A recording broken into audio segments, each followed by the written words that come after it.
Welcome to Influential Sports, where passion meets precision. And I'm your host, Ed, diving deep into the plays, players, and stories shaping the game. And this is episode 68 of Weekly Sports Talk with Ed. So in this episode is happening in the middle of the week because 2 weekends ago, I didn't do a podcast episode, and I meant to get that out live this past weekend. She wasn't able to do that, so I figured why not do it 2 days before the World Series is going to start, one day after the NBA season just tipped off. So that's going to be the bulk of this episode. It can't be a TNA recap because TNA comes on Thursdays. So I will be recapping WWE NXT. I always try to talk about some wrestling on my podcast episodes. The first topic I will discuss is the Blue Jays and Dodgers World Series. They play game one this Friday at 8 p.m. Eastern Time. And then I'll be talking about my takeaways from the NBA opening night games that featured the OKC Thunder defeating the Rockets in double overtime, 125-124, and the Warriors defeating the Lakers 119-109. And Luka Doncic had a spectacular game. So I get into all that in this podcast episode. Make sure you leave a like, subscribe to the channel, comment on the video, and share for us to see as well. We're going to get right into it, starting with the Dodgers and Blue Jays game one. It's this Saturday of the World Series. And these are two teams that had completely different paths and how they got here.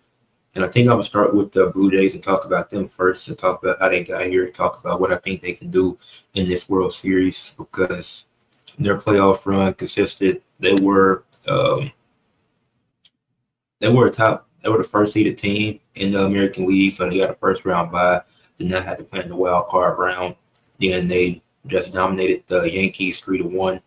Then the Blue Jays won the first two games. The Yankees won game 3, and then game 4, Toronto sealed it. Was able to get the win there. And then Toronto just went 7 with the Blue Jays. The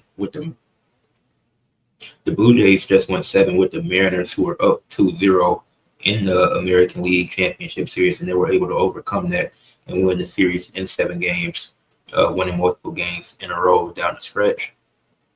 And for Toronto, just had a good run. Have played 11 games in just 2 rounds, as Vladimir Guerrero's had a good run, 11 runs, 19 hits, 12 RBIs, 6 home runs. Like Vladimir Guerrero's having really good playoff runs, with 11 runs out of 19 hits. Like that's very impressive. 12 RBIs, like I said, and he's only been struck out 3 times in 11 games. Has a batting average of 44.2% throughout these playoffs. So it's been hard to stop Vladimir Guerrero. And another player that's been amazing for the Blue Jays is George Springer, who just had the game winner in Game 7, game-winning 3-run homer to send them to the World Series, and has played in all 11 games, has been at bat 46 times, which may be the most out of anybody on the Blue Jays. Yeah, it is. Has 11 runs, 11 hits, 9 RBIs, 4 home runs. And he has been struck out 11 times, but he's also been at bat the most. So that's not even a negative when I look at George Springer when he's at bat the most, when he has the game-winning 3-run homer to send them to the World Series in that 8th inning. So George Springer and Vladimir Guerrero have been the standouts, in my opinion, for the Blue Jays, leading them on this run they've been having to get to this point.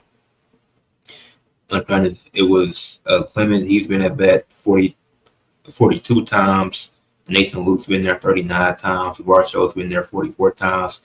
And they've had, I'm trying to see, and then Barker, he's had 5 home runs for the, not 5. Not Barker, wrong person. He's had 2 home runs in the playoffs, but George Springer's had 4 home runs in the playoffs. Alejandro Kirk had 3 for the Blue Jays. And then just looking at the pitching, Yesevich, he's been pretty good in 3 games. Well, obviously he's played more than 3, but 3 starts, went 2-1. Guzman went 2-1 in the 3 starts that he had. And like I said, the Blue Jays, their first matchup, they were able to dominate. So the layoff for them not playing in the wild card round, that didn't have any effect on them. But then they played the Yankees. The Yankees just outplayed them, just dominated the Yankees. And then that series against the Mariners, which was a really tough and heartbreaking series for the Mariners, it was back and forth. Like I said, it started with the Mariners up 2-0. And then the Blue Jays won back-to-back games to tie it up. And I think they even took no, the Mariners went up 3-2, and they inched one game closer. And so the Blue Jays had to win back-to-back games again. So the Blue Jays won a situation twice in the last series where they had to win back-to-back games. So they were fighting for behind, which I think could cost them against the Dodgers team that didn't start the same way that that the Blue Jays did. For the Dodgers, they had a bit of a rougher start because they came in as the third best team in the National League, and this came from a slower start at the beginning of the season. But All-Star break and post-All-Star break, the Dodgers looked really good, and they were able to secure a top 3 spot, but they weren't able to get up to 2 or 1. So they did have to play in the wild card round. And when they dominated the Cincinnati Reds, had 18 total runs against the Reds, just they couldn't be stopped with Shohei, Freddie Freeman, etc. It was just hard for them to be stopped. And even though they'll play in one more series, they'll play in each round of the playoffs, they'll play one less game than the Blue Jays. The Blue Jays have played 11 games, as the Dodgers have only played 10 games. They went into the series against the Phillies, which they won 3-1, and I feel like they should have went to 5 games because the Phillies made mistakes at the end of Game 4 that you just can't have. You just can't have that happen. And obviously, the Dodgers can't do nothing about it. They took advantage of it. So that's props to them. I'm not saying they shouldn't have been here, but I do think it could have went 5 if the Phillies didn't make some of those mistakes late into the game, which is why I didn't trust the Dodgers going into it because they had got on that hot start. But this continued, and I'm liking what I've seen from the Dodgers. I was wrong about them. I can admit that because their issues, they didn't make those same mistakes. They didn't allow those same mistakes to happen against the Brewers, and they swept the Brewers 1-4-0, just dominated all 4 games. It looked like the Brewers had no fight. The Phillies gave the Dodgers their best matchup. That was their most competitive series, even though it only went 4, and they won 3 of the games. It almost went 5, and the Phillies, I felt like, gave them their best competition, even if it wasn't amazing. But they've only played 10 games, and they've only lost 1 game. They're 10-1 in the playoffs. While the Blue Jays, they're 7-4. Both teams are in the World Series, but the Dodgers got here with one more series and 1 less game played. That is impressive. And for the Dodgers, just looking at some of the they got 2 Hernandezes on the team. We forgetting. I called Teoscar Hernandez. I just call him Teo Hernandez, who's been at bat 41 times, had 5 runs, 11 hits, 11 RBIs, and 4 home runs throughout this playoff run. Shohei Ohtani's been pretty good. He's had 5 home runs, even though it might not look the best from the box score with 7 runs, 9 hits, 9 RBIs, and 17 strikeouts. Like Shohei Ohtani hasn't looked his best, but he's still been very effective, and he's still been good for his team. And he had a 10 strikeout game with 3 home runs to win them the series, to win them Game 4 against the Brewers in the National League Championship Series, Game 4. So that's just very impressive for what he's able to do. So when you have Will Smith, both Hernandez, Mookie Betts, Tommy Edman, Max Muncy, like all of them just pitching in and doing what they need to do, it's going to be hard to stop this team. And then, speaking of pitching in, the pitching lineup that they have is elite, and it's hard to stop it, especially when you add Blake Snell for the offseason. You got Shohei, who is one of your best batters, but he's also a good pitcher as well. You got Glass now. Like, this is just a really good pitching lineup in general, and those are just a few names. Like, there's other names who are going to be used in this series. But going into the World Series, I think the Dodgers had the advantage because they played, like I said, they have a 10-1 playoff record. They've only lost 1 game, and that was in the second round. They've only lost 1 game so far. The Blue Jays have had to fight. They just had to fight from behind in the championship series. The Blue Jays and Mariners had a really tough series, and I think the Mariners had the better chance at beating the Dodgers, but I think the Dodgers are winning this series against the Blue Jays. How long does it go? I think the Blue Jays can take 2. I think it goes 6. I see the Dodgers winning this series in 6 games, winning 4-2 to go back to back. And Finals MVP, I think Shohei Ohtani gets it again. I think he'll go win back-to-back Finals MVPs, and the money that the Dodgers are spending is proven to work out, and that's going to continue to happen. And if they're willing to pay, that's just what it is. So the Dodgers and Blue Jays, next game starts. Well, game one starts on Friday, so in 2 days, and I think it's going to be a good series. But I do think the Dodgers win it in 6. Now to talk about takeaways from the NBA season, not the NBA season, but from opening night. I'm going to start with the OKC and the Rockets game. First off, Şengün was amazing. He had 39 points, 11 rebounds, 7 assists, and 2 steals, shot 12 of 24 from the field, 5-8 from 3, 10 of 11 from the free throw line. Alperen Şengün had a really good game. He just couldn't be stopped. He gave you good defense as well. Almost had 40 points. Game went into double overtime. And he took the last shot in regulation, if I'm not mistaken, which I wasn't mad at. He already had 30 at that point. So it's like you can't be mad at him. It should have been him or KD. Now, Jabari taking the last shot, wasn't a fan of it. I mean, it was nobody else open, so I get why he did it. I just wish they would have tried something different. But I think in regulation, if Kevin Durant screens if Şengün screens at the top of the key to either get Kevin Durant or Reed Sheppard open, have one of them take the shot. Obviously, and Reed Sheppard, he was known as one of the best three-point shooters coming into the league last year, coming out of college. So I think the minutes that he got was necessary because if Reed Sheppard don't get those minutes, the Rockets probably aren't in this game. Because the tall lineup was worth way better than expected for the Rockets. Like Amin Thompson running point guard, it's still questionable about it, and he is injured, so prayers up to him.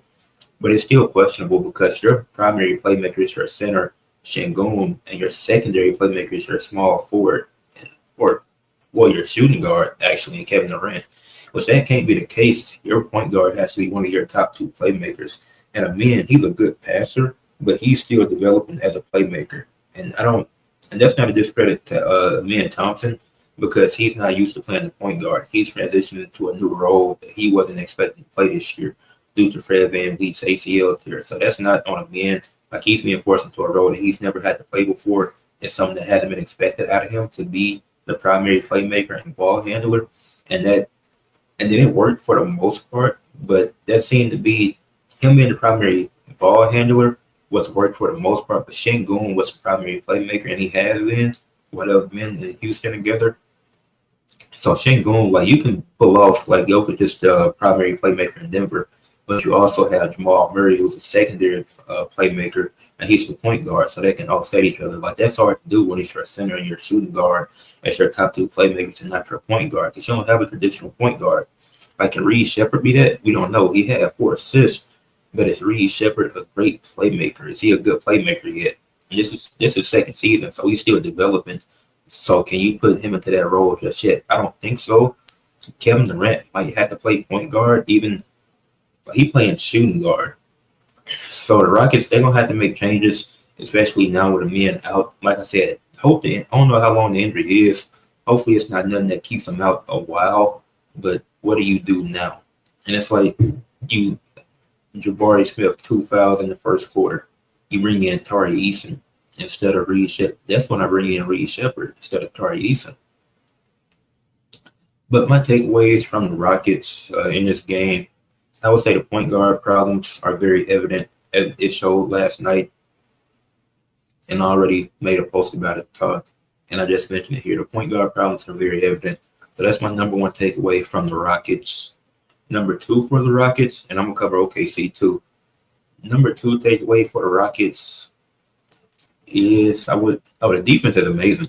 This team played really good defense with Steven Adams, Jabari, and Kevin Durant, Amin Thompson, Şengün. I really like the defense of this team. Like a tall lineup like that, they're going to have to win, but they had to put that to use, and they did last night in that game. They ended up losing by 1, but it went to double overtime.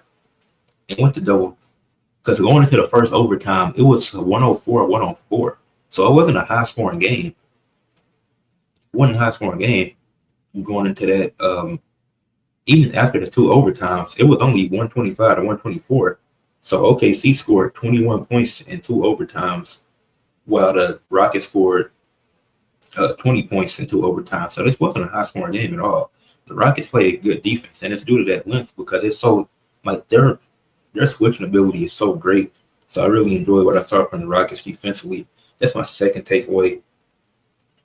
And third takeaway, the spacing is limited, which I think that's pretty obvious. With Steven Adams and Şengün starting, your spacing is limited. So you gotta, if assuming a man is gonna be, let's just say a man is out for 2 or 3 games, have Steven Adams come off the bench because you also got Clint Capella too. So now, like Şengün shot 62% from three. That's not going to be consistent all year. Like he can be a good 3-point shooter, but he's not going to be shooting at 50s. Be shooting 60% from three all year. But your spacing is limited because your best shooters are Kevin Durant.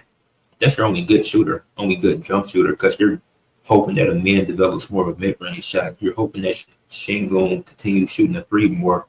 And he don't got to shoot 5 or 8 every night, but if he's 2 or 3 or 2 or 4 on a consistent basis, that's what you want out of Şengün. And then you have Reed Shepherd. That's really your two best 3-point shooters because then you don't have Fred VanVleet for the entire season. Because if he was there, then that'll fix that problem a little bit because you actually you would have a primary playmaker and somebody else that can shoot, but you don't have that. So Reed Shepherd and Kevin Durant, the rest of it, and you're still hoping that Reed Shepherd progresses in other areas. Now with a man's injury, you're hoping, okay, can he become more of a playmaker? Even when a man is there, you want to see, is he going to become more of a playmaker? So just because you're going to need that secondary playmaker off the bench. But those are my takeaways for the Rockets. Takeaways for OKC. J-Dub was missed last night. I didn't expect for him to be out going into that game. Didn't find out until the game started. But he was missed with his scoring, with his defense. Like he just does. He has a great all-around game. Does it all. He can score. He can pass. He can rebound, play defense. And sometimes has run to 5 in certain situations for OKC, which they would have needed last night. If it went to a third overtime, luckily it didn't.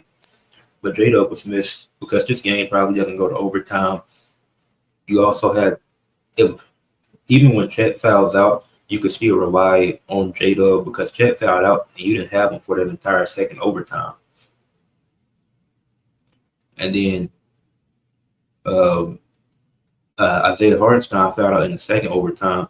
So J-Dub was missed because he's also another good playmaker on OKC, but he's also adds to that defense. So some of the shots that Şengün hit, maybe he doesn't make those if J-Dub is bringing help defense his way.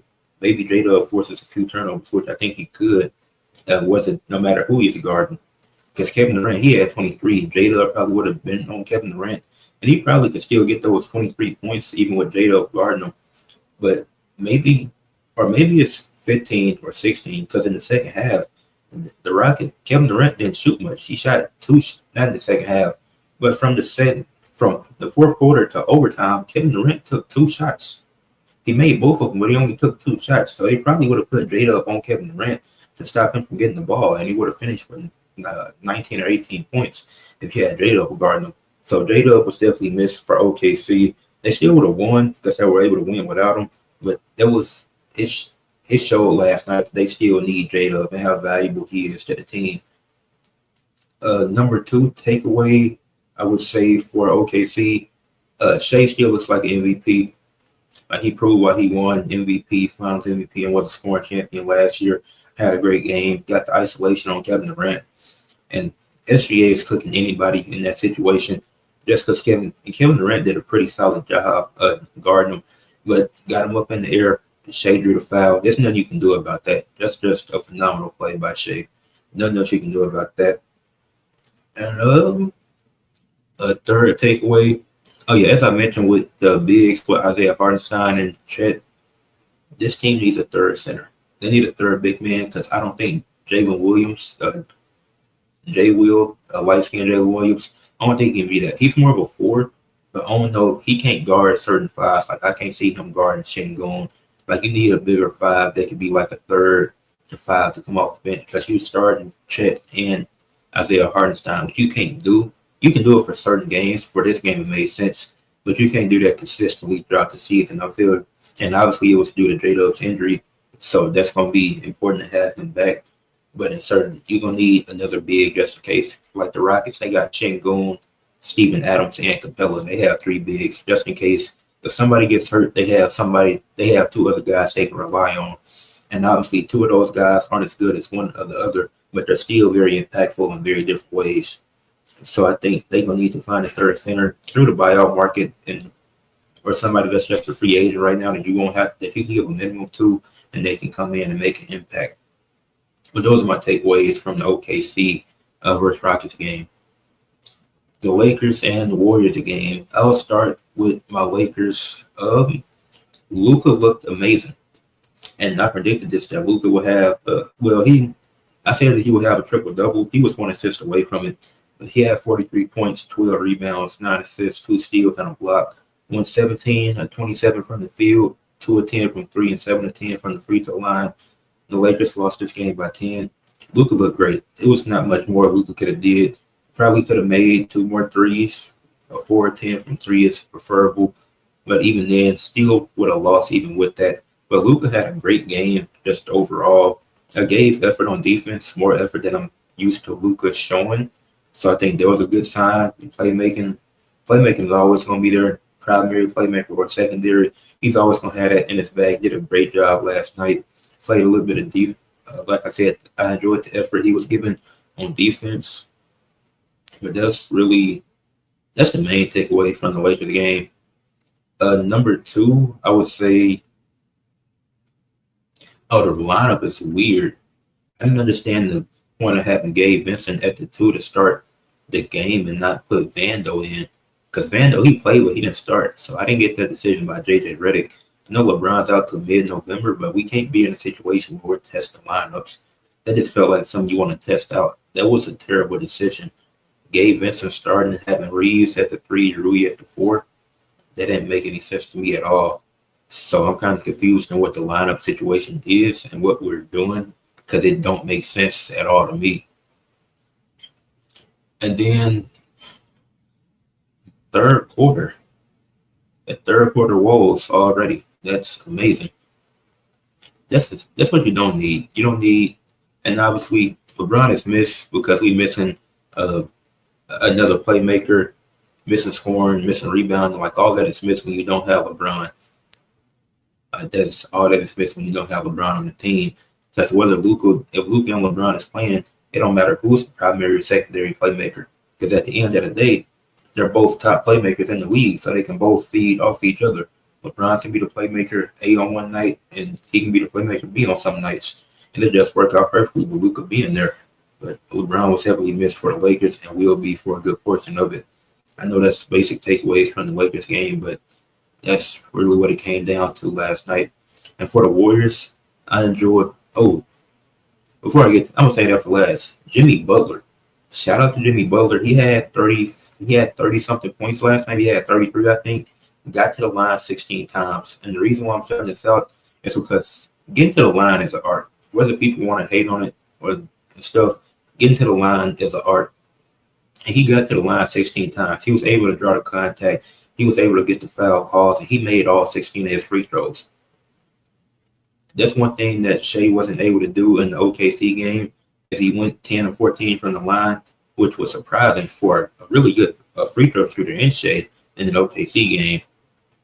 But he went 10 or 14 from the line and 1 of 9 from 3, which was also surprising. But he shot 12 to 26 from the field, Shea did. Shout out Shea, but to get back to the Warriors game, Jimmy had 31 points, 5 rebounds, 1 assist, went 7 of 14 from the field, 1 or 2 from 3, 16 to 16 from the free throw line. Like I said, he was able to get to the line, and he looked great. Number 2, Draymond Green got killed. He was very close to getting ejected, and he got lucky because the refs didn't want to eject anybody on opening night. So they just said, you know what? We just got a technical to Vando, which Vando should have got a technical because he didn't have to push him that hard. Like, if it would have just been a little shove, he probably wouldn't have got the tech. But Draymond is smart, and the officials, they was definitely going to get him going if he did anything else.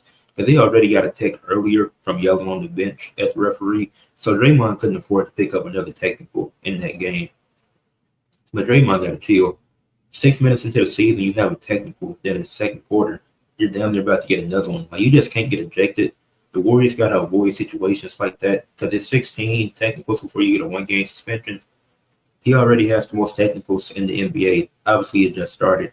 But Draymond Green can't afford to get technicals or just be in situations where he could get one, like with Vando, because obviously you can decide who started it, and they usually get the second guy. It's usually not the first guy. So Vando got teed up, but Vando he didn't need to shove him that hard. Like he trying to get him off of him, but that's why he got the tech for as hard as he shoved him. But so Vando got the tech too. So they're tied. Vando and Draymond are tied with the most technicals on the season. But Draymond is very lucky he didn't get ejected for that game. Because I think that comes from just a social media thing of the refs not going to eject somebody on opening night. Because how often do we see players ejected on opening night? And I'm just talking about not opening week, opening night. Because we remember the Rockets Lakers game. We was like 5 or 6 ejections to opening week. But I'm talking about just opening night where it's always 2 games. Like they don't want to eject anybody in those games. So I think that's how Draymond got saved. But the third takeaway from the Warriors game, the rookie Will Richard, the rookie guard, he played 14 minutes, and I made a post about this, but he had a good game. 5 points. He had a rebound, had a steal. I think he had an assist as well. He went 2 of 2 from the field. And the reason why I made that post about him is because in limited minutes, just 14 minutes, he made the most of it. He gave you a few points. He gave you some other stats. And then one of those rebounds was that one rebound he had was an offensive rebound where he put the shot back up then he put the shot back up, and he just played good defense. He didn't have to switch too much because the Warriors were in control and there wasn't much switching going on, and mainly because of the Lakers' offensive play style from last night. The Warriors didn't have to switch a lot when Will Richard was in, but in those limited minutes, I felt like he made the most of his time, especially with Moses Moody being out. So if he can continue to do that, he'll see a minutes increase. It might not be something large, but it'll definitely be something that's coming. Like obviously when Moses Moody comes back, he'll probably be taking most of those minutes. But if he can continue to play like this while Moody is out, Moody still will get his time, but Will Richard could get other time. Maybe he gets some of those minutes that Moody would get. Maybe they split him. Just like he's going to be used in certain situations and certain games. So that's what I really liked about Will Richard. And it's just been one game. The only rookie debut, if I'm not mistaken, because the Lakers, Rockets, and OKC don't have any rookies. And if they do, they didn't play as much as Will Richard did. So I like what I saw from Will Richard in OKC. In the Warriors game last night, in their 10-point win over the Lakers. Great game for the Warriors. Now let's get into. Now that I've talked about the World Series, now that I've talked about the opening night NBA games, let's talk about WWE NXT.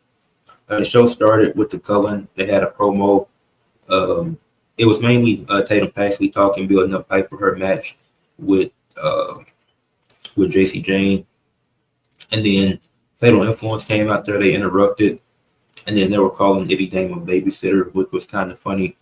And it was Fallon Henley who referred to Tatum Paxley as tater tots, which, okay, I guess that's something. And then that led to a tag team match that'll be set up later on in the night. And then following that, you had some backstage stuff with. Thought I was gonna burp, but you had some backstage stuff with Stax and Ariana Grace, and Stax wanted Ariana Grace to accompany him to the ring for their tag team for Stax's one-on-one match for the X Division title later. And then you would see Leon Slater and Javon Evans talking potentially being a tag team, which that story progressed on this show as well. But before that, Leon Slater had to defend this X Division championship against Stax. And then Stax was in control early on. Javon Evans came out the ringside with Leon Slater as well. So they're really playing into this tag team story with these two. And then Javon Evans, he warned Leon, he was like, Stax, he went under the ring. So he's letting them know the spots and where he went to. So even them not teaming up, but Leon having a match, Javon making the calls while on commentary and letting him taking NXT to a commercial break was a pretty cool moment. And then him telling Leon where Stax was, like that was just a good teamwork, even though they weren't in an actual tag team match. And then Stax just couldn't seem to put Leon Slater away, started getting frustrated, started wasting time, trying to figure out what he can do. And then Ariana Grace was on the ropes and she got hit. and Javon Evans saved her fall, and Stacks got pretty pissed about that. And Leon Slater would take advantage, hit the big play Slater, then hit the Swanton 450 to win the match and retain its X Division championship. Following the match, the Young Goats. No, actually, before I talk about that, the match was good. I enjoyed the match. I think the stuff with Stacks and Ariana Grace can work. I did enjoy the match. And I like the stuff between Javon and Leon Slater. I don't know what their tag team name is going to be, but I'm liking what they're doing. I'm enjoying this story, and I think it's going to progress very well, especially with the segment following, because they cut a promo and it was like, we can take on Javon. It's like, we'll take on anybody from NXT.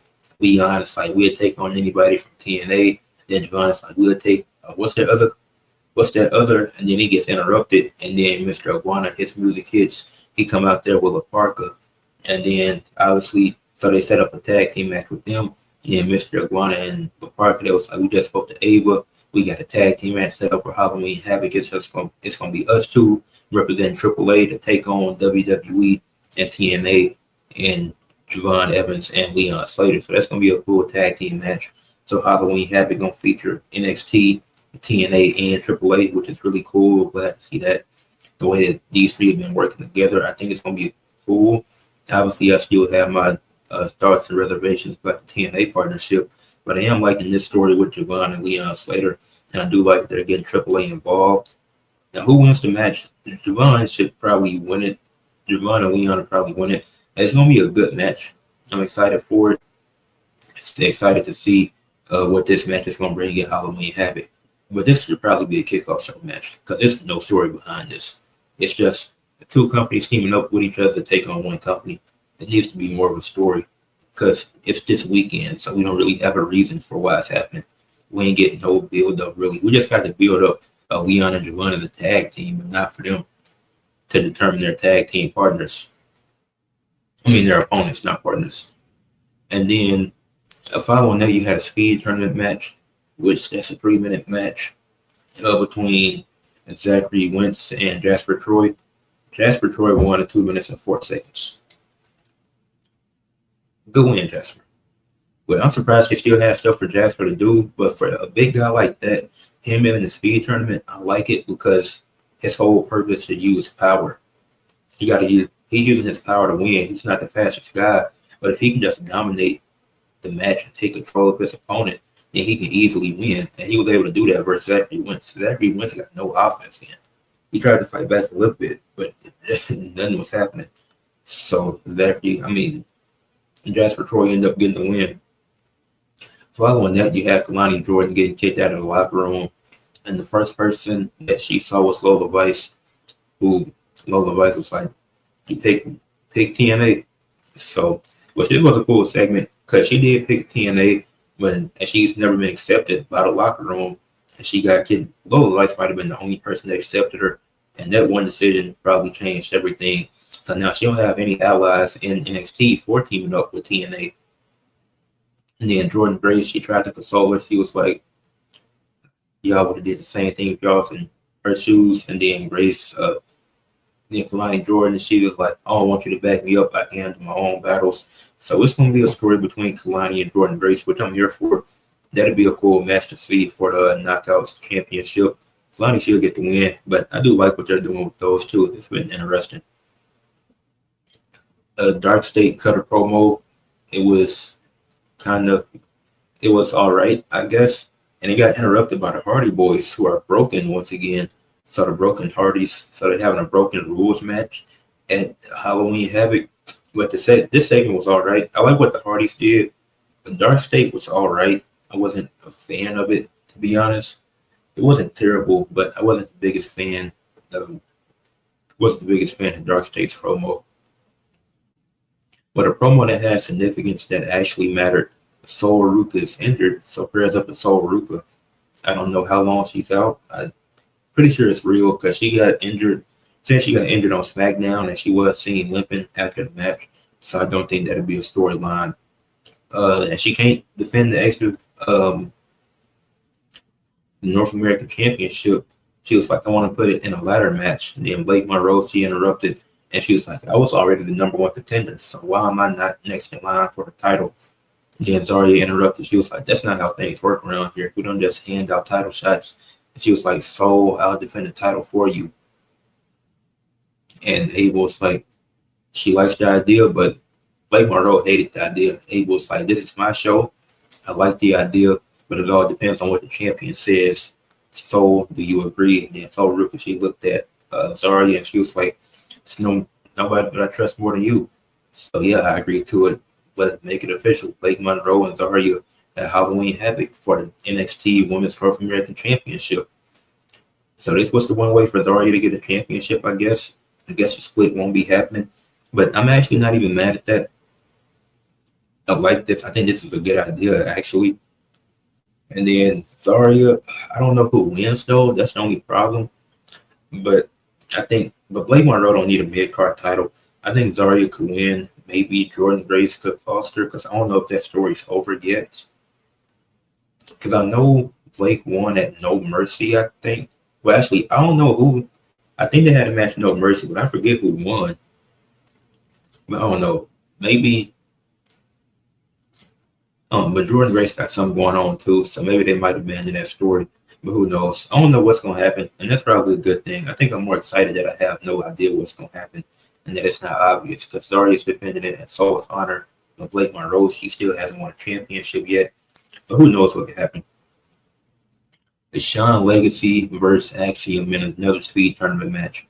This was fun. I enjoyed this. Like I didn't get too many notes for this match, but I enjoyed it. Like the fast pace between both of these guys, the fact they used most of the time was running out. And Axiom hit a Spanish fly off the top rope, and he won the match with just 3 seconds left on the clock.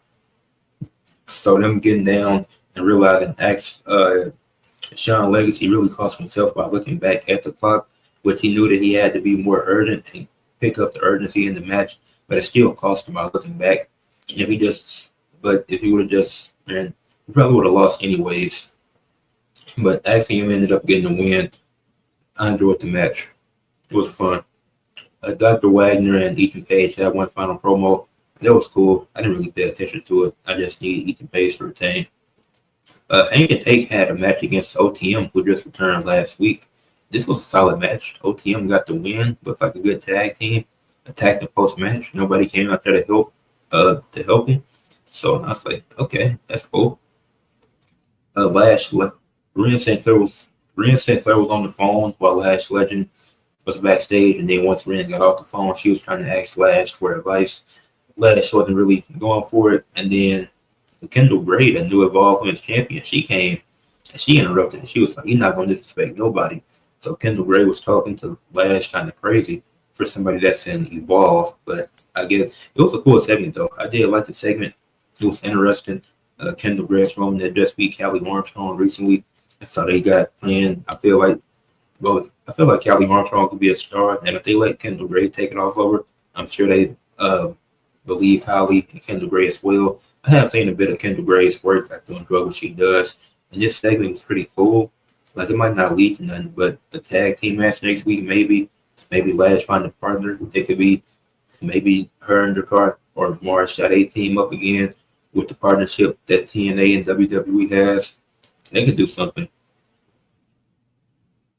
And then the last match of the night, not the main event, but the last match from last night, the Cullen, which is Izzy Dame and Tatum Paxley taking on Fatal Influence, JC Jane and Laney Reed.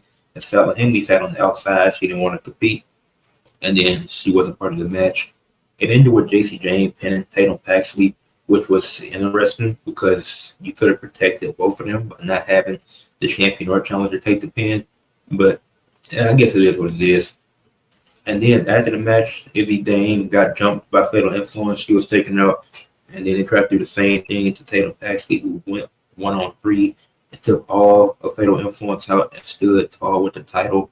Izzy Dane was smiling. I don't know why you just didn't have Lyra come out there when you've been building that for a few weeks now of Lyra and Tatum doing something.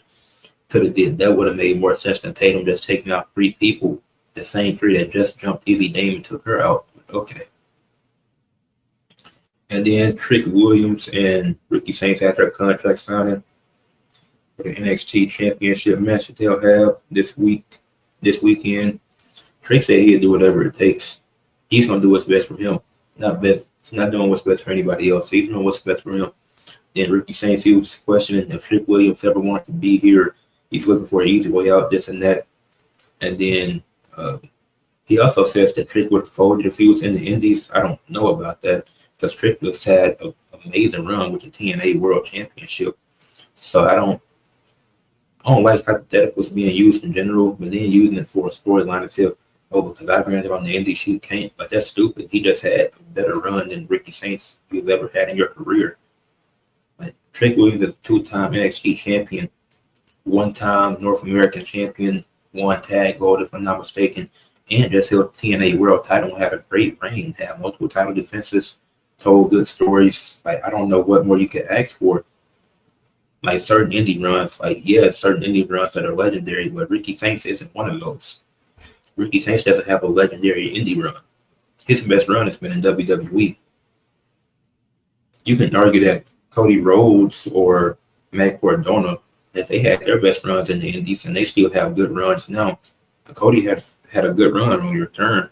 He's still doing good now, no matter what people say.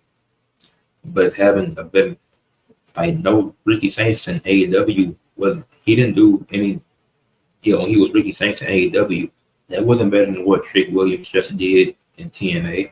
And since they're both in WWE on NXT, Trick Williams has been better in NXT, just simply looking at everything. So that promo wasn't it for me, at least from Ricky Saints' standpoint. I like what Trick Williams said. I like what Trick Williams was talking about, like he was doing his thing. I give NXT an 8.5 out of 10 last night, though. It was a great episode. NXT has been consistently very good all year. It's been one of the best. NXT and Dynamite have been the 2 best weekly TV shows all of this year. In my opinion, NXT had another great episode last night. Trick Williams, great job. Saul Ruker, prayers up to her with the injury. That's unfortunate. 8.5 out of 10. With that being said, leave a like on the video. Subscribe. Comment what y'all thought, anything I talked about. Share for others to see. And check out some of the recent videos that I dropped about Brunson Reed earlier today. I dropped a video a few days ago about potential first-time All NBA players. And there's some other videos and cool stuff that I have on my channel. Shorts as well, shorts, videos, live streams, posts. I'm active in all 4 ways, so make sure y'all check out all my content. And peace.